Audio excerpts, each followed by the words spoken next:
When people talk about the Beatles, the conversation almost always turns to the legendary songwriting partnership between John Lennon and Paul McCartney. Together, they created an astonishing catalog of songs that helped define the sound of the 1960s. Because so many of their recordings became timeless classics, it's easy to assume that nearly every famous Beatles track came directly from their own ideas. However, before the band transformed popular music with their songwriting, they were also deeply influenced by the artists they admired growing up. In their earliest years, the Beatles spent countless hours performing in clubs around Liverpool and later during long residencies in Hamburg, Germany. During those marathon performances, the band played an enormous range of American rock and roll, rhythm and blues, and pop songs. These covers were a crucial part of their musical education. By performing them night after night, the band developed their tight chemistry, learned how to excite an audience, and discovered what worked best for them on stage. When the Beatles began recording their earliest albums, those influences naturally followed them into the studio. Many of their early records didn't rely solely on Lennon and McCartney originals. Instead, they also included songs the band had already been performing live for years. Some were recorded very close to the original versions, while others were transformed with the band's distinctive energy. Here are 10 Beatles songs many listeners don't realize were actually covers. Number 1.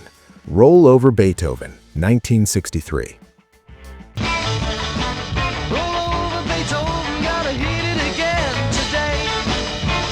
Roll Over Beethoven was originally written and recorded in 1956 by rock and roll pioneer Chuck Berry, one of the artists who had the biggest influence on the Beatles' early sound.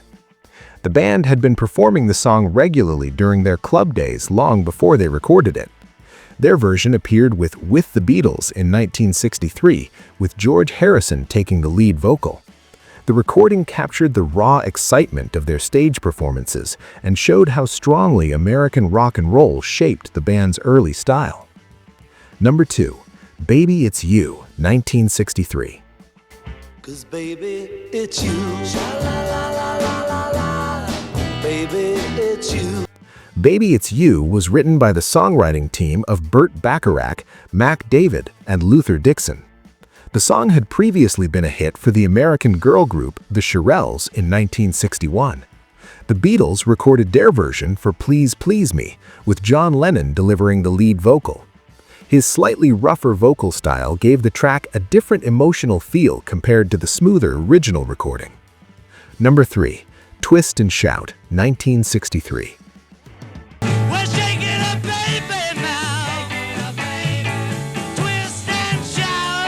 One of the most famous early Beatles performances is Twist and Shout, but the band didn't write the song.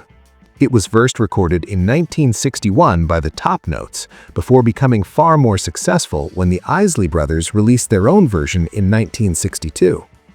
The Beatles recorded their version in 1963 for their debut album Please Please Me.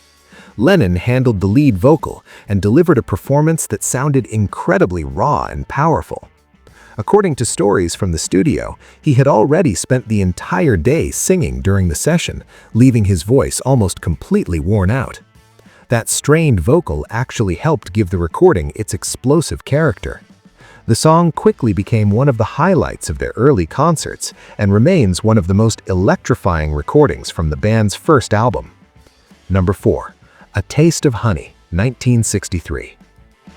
A taste of honey, tasting much sweeter. A Taste of Honey had already been recorded by several artists before the Beatles decided to include it on Please Please Me. The song originally came from a British stage production before becoming widely known through recordings by artists such as Bobby Scott. Paul McCartney took the lead vocal on the Beatles version, delivering a smooth and melodic performance that contrasted with the band's louder rock recordings. The arrangement kept the gentle mood of the song while adding the band's distinctive vocal harmonies. Number 5. Please Mr. Postman, 1963. Mr. Postman, look and see. Oh, yeah. Please Mr. Postman was originally recorded by the Motown girl group The Marvelettes in 1961. The song became historically important as the first Motown track to reach #1 on the Billboard Hot 100. The Beatles began performing the song in their live shows around 1962, and audiences responded enthusiastically to its upbeat rhythm. Because of that reaction, the band decided to record their own version for With the Beatles in 1963. Their recording featured energetic hand claps and a strong lead vocal from Lennon.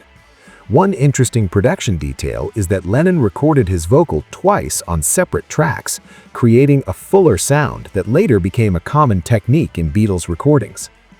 Number 6. Anna, Go to Him, 1963. Go with him. Go with him. Another memorable cover on Please Please Me was Anna, Go to Him. Originally written and recorded by American soul singer Arthur Alexander in 1962. Alexander's music had a strong influence on many British musicians at the time, and Lennon was particularly fond of this song. When the Beatles recorded their version, Lennon took the lead vocal and delivered a performance that captured the emotional tone of the original while adding his own intensity. Alexander's songwriting was admired by many British bands during the early 1960s. In fact, the Rolling Stones would later record one of his songs when they covered You Better Move On. Number 8. Money, That's What I Want, 1963. For the birds and bees, now give me more. That's what I want. That's what I want. Another powerful cover on With the Beatles was Money, That's What I Want. The song was originally recorded by Barrett Strong for Motown Records. It quickly became one of the label's earliest hits. When the Beatles recorded the track, Lennon delivered an aggressive vocal performance that gave the song a raw edge. The pounding piano and energetic rhythm made it one of the most intense recordings on the album. Number 8. Chains, 1963. Chains, my baby's got me locked up in chains. Another cover featured on Please Please Me was Chains. The song was written by the famous songwriting duo Jerry Goffin and Carole King, and it was originally recorded by the American girl group The Cookies in 1962. The Beatles had already been performing the song in their live sets for several years before bringing it into the studio. Their version stands out for an important reason. It marked the first time George Harrison sang lead vocals on a Beatles album. Harrison's voice gave the track a distinctive tone, while Lennon's harmonica helped strengthen the rhythm and blues feel. Interestingly, the take that appeared on the album was actually the very first take recorded during the session. Number 9. Rock and Roll Music, 1964. Just let me hear some of that rock and roll music. Any old way. Another tribute to Chuck Berry came when the Beatles recorded Rock and Roll Music, originally released by Berry in 1957. The band included their version on the 1964 album Beatles for Sale. Lennon handled the lead vocal and pushed his voice to match the high-energy spirit of the original. The recording captured the excitement of early rock and roll while adding the powerful vocal style that had already become a signature of the Beatles' sound. Number 10. Till There Was You, 1963. I never heard them at all till there was you. Till There Was You revealed a very different side of the Beatles. Instead of the energetic rock sound many listeners expected, this track is a gentle, romantic ballad. The song originally appeared in the 1957 Broadway musical The Music Man, where it was performed by Barbara Cook. Later, singer Peggy Lee recorded a popular version in 1960 that particularly impressed McCartney. When the Beatles recorded the song for their album With the Beatles, they kept much of the melody intact, but added their own subtle touches. Ringo Starr played bongos instead of a full drum kit, giving the track a softer rhythm.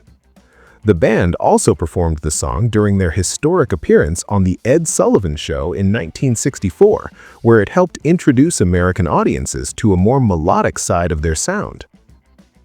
These songs reveal an important part of the Beatles' early story. Before they became one of the most celebrated songwriting bands in music history, they were passionate fans of the artists who inspired them. By performing and recording these covers, they paid tribute to the musicians who shaped their sound, while gradually developing the style that would soon change popular music forever.